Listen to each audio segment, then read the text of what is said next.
The doctrine of feeding the stopple envisages that where a grantor has purported to grant an interest in land which he did not at the time possess, but subsequently acquires the benefit of his subsequent acquisition goes automatically to the earlier grantee, or as it is usually expressed, feeds the stopple. The principle is based on equitable doctrine that a person who promised to perform more than he can perform must make good his contract when he acquires the power of performance.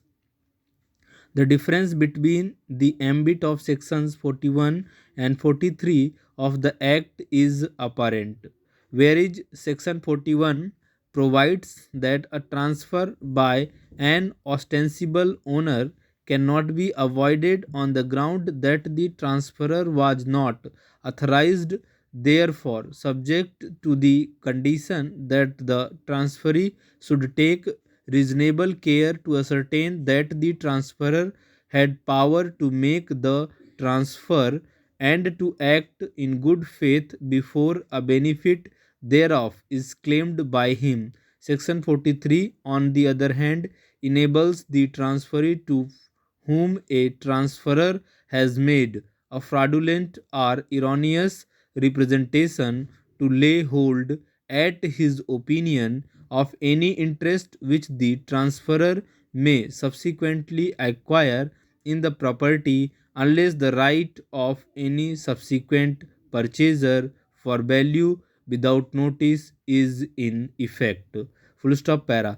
Learned counsel for the petitioners has placed further reliance in support of his submission upon a decision of the Orissa High Court in Biswanath Sahu and others versus Mrs. Triveni Mohan by LRs and others AIR 2003 Odisha 189.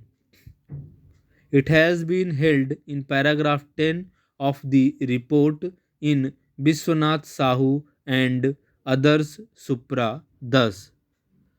If the case is looked from another angle, it will be evident that execution of the sale deed has to be upheld as valid. Reference may be made to section 43 of the Transfer of Property Act. The said section provides as follows: transfer by an authorized person who subsequently acquires interest in property transferred where a person fraudulently or erroneously represents that he is authorized to transfer certain immovable property and professes to transfer such property for consideration. Such transfer shall at the option of the transferee operated on any interest which the transferor may acquire in such property at any time during which the contract of transfer subsists. There is no dispute that after death of Amulya Nath Mitra, defendant number 1 has succeeded to the property. Even if contention of the learned counsel for the appellant is accepted that the deed exhibit 2 had been executed during lifetime of Amulyanath by Sailendranath Mitra as power of attorney holder, the sale was not valid because of the reasons stated earlier.